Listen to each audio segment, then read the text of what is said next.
เดี๋ยววันนี้จะมาเก็งกำไรประมาณสัก50 USDT สำหรับออเดอร์แรกเนาะเดี๋ยวขอบายขึ้นไปอีกบัตรนึงเดี๋ยวเฮามาลุ้นเบิ่งนำกันเนาะว่าออเดอร์แรกมันจะขึ้นไปเฮาได้บ่เนาะทุกคนเนาะในกรณีนี้ก็ถือว่าเฮาคาดหวังใส่โซนที่เป็นแนวต้านอยู่ด้านเทิงพีเนาะแต่ว่าก็ต้องมาลุ้นเบิ่งนำกันเนาะว่ามันจะขึ้นให้เฮาได้บ่เนาะแท้ที่เป็นลักษณะนี้ก็จริงแต่ว่าเฮาว่าคิดว่ามันน่ะจะขึ้นไปฮอดโซนที่เป็นแนวด้านเทิงเนาะขึ้นได้บ่2 1 1 1 1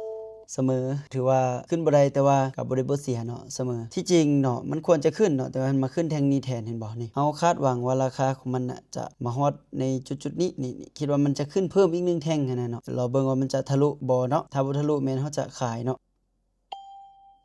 คิดว่าตลาดน่าจะบ่ขึ้นไปหาไส้ดอกคิดว่าน่าจะไปบ่ฮอดไส้เนาะทุกคนเนาะโอ้ยขึ้นไปเสยเนาะลงมาก่อนสวยสวยอืมจังซี่ตั่วดันลงมาดันลงมางามๆงามเลยทุกคนจังหวะนี้เนาะไปตามที่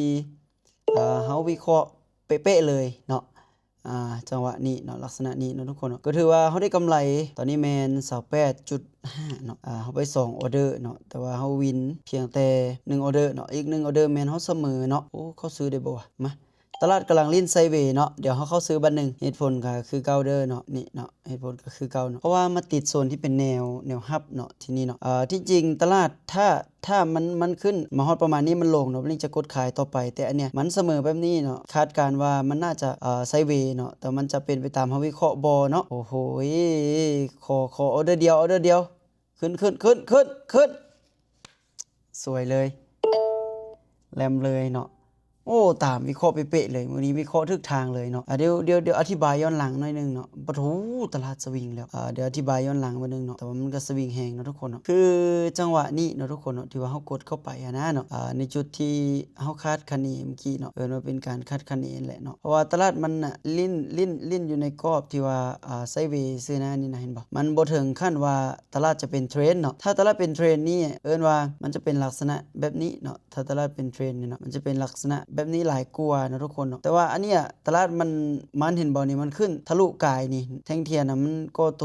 1 2ขึ้นไปถึงพี่แล้วลงมาก็บ่คาดคิดว่าจะเป็นเทรนด์เนาะก็คิดว่าน่าจะกลับโตเนาะเห็นบ่เนาะตลาดก็เริ่มกลับโตจริงๆเนาะทุกคนเนาะแต่ว่ามื้อนี้เฮาทำกำไรได้เป็นเงินโดยรวมก็ประมาณเท่าใดเนาะเดี๋ยวเบิ่งก่อน57เมื่อวานนี้เฮากำไร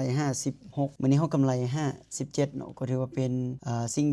ที่ดีเนาะในการเทรดเนาะก็ตีเป็นเงินบ้านเฮาก็หลายเนาะซึ่งอัตราชนะแม่น96%เท่านั้นเนาะส่วนกำไรแม่น57เนาะใช้ต้นทุนทั้งหมดในการเทรดรวมทั้งคูณเงินเนาะขึ้นไปก็รวมๆเป็น90เนาะพอเฮาไป30ว่ามันเสมอออเดอร์แรกเนาะเฮาได้เงินคืนไปออเดอร์2วินออเดอร์ที่3เฮาก็วินอันนี้ก็เป็นอีก1เทคนิคการเทรดเนาะทุกคนเนาะสำหรับไผเนาะที่นี่เนาะหรือว่ามือใหม่เนาะที่ว่าตัดสินใจเข้ามาศึกษาเนาะทุกคนเนาะเลยจะให้ทุกคนเนี่ยว่ามีความรู้แท้ๆในการที่จะเข้าไปลองผิดลองถูกกับสิ่งใดสิ่งหนึ่งก็แม่นอยู่ว่าคนเฮาเนาะปราศจากบ่ได้เนาะก็คือการลองผิดลองถูกเนาะแต่การที่เราจะไปลองผิดลองถูกกับสิ่งใดเฮาต้องมีความรู้กับสิ่งนั้นบ่แม่นไปเพียงเพราะว่าเห็นคนอื่นได้เงินบ่แม่นไปเพียงเพราะว่าเห็นคนอื่นทำรายได้แล้วเฮาก็อยากเป็นคือเขา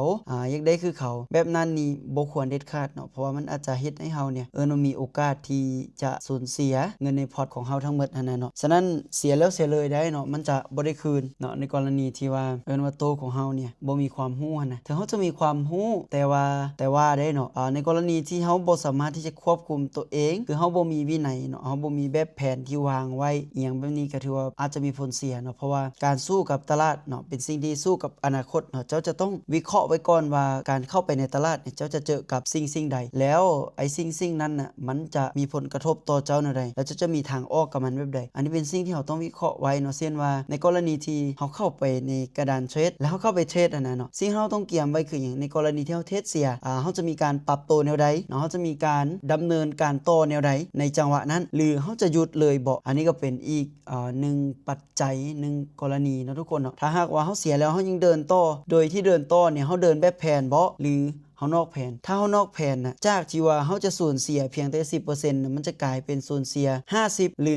100% พร้อมทั้งนั้นยังอาจจะเฮ็ดให้เกิดหัวร้อนแล้วเอาเงินเข้ามาทุ่มใส่อีกโดยการ all in เพื่อที่คาดการว่าตัวเองจะได้ทั้งต้นทุนและก็กำไรกลับมาสุดท้ายเฮ็ดให้พอร์ตมันบานปลายไปจากที่ว่าเจ้าจะติดลบ10เหรียญเจ้ากลายเป็นติดลบ100เหรียญเพิ่มขึ้นไปเป็น 1,000 เหรียญ 2,000 เหรียญแบบนี้เนาะการที่บ่มีแผนถ้ามีแผนเด้เฮามีงบ100เหรียญเฮาติดลบ10เหรียญก็ถือว่าเป็นการซื้อประสบการณ์ไปเนาะว่ามื้อนี้เฮาติดลบย้อนหยังเฮาก็ไปปรับปรุงตัวเองไปวิเคราะห์ตัวเองไปดัดแก้ตัวเองในกรณีที่ว่าเฮายังอยากจะอยู่ในเส้นทางนี้หั่นน่ะเนาะแม่นบ่เฮาต้องมีการปรับปรุงตัวเองซะมื้อต่อไปเจ้าก็เทรดอีกเสียอีก10เหรียญเป็นอะไรเป็น20เหรียญแสดงว่าเจ้ามีโอกาสประมาณ10เทื่อในการที่จะพิสูจน์ตัวเองและถ้า10เทื่อเนี่ยเจ้ายังพิสูจน์ตัวเองบ่ได้เจ้าบ่เหมาะกับวงการนี้ฉะนั้นเจ้าบ่ควรที่จะเทรดเด็ดขาดอันนี้เป็นแนวทางเนาะแต่ในกรณีที่ว่า100เหรียญมันหลายเกินไปเจ้าก็หยับเป้าลงมาเหลือน้อยเก็บมื้อละ1เหรียญ2เหรียญเบิ่งถ้า1เหรียญหรือ2เหรียญเจ้ายังเฮ็ดบ่ได้แสดงว่าเจ้ายิ่งบ่เหมาะกับทางนี้ฉะนั้นเจ้าควรจะบ่เดินเส้นทางนี้ถ้าในกรณีเจ้าเฮ็ดแบบนี้แล้วยังบ่ได้ประมาณนี้นะทุกคนเนาะสำหรับ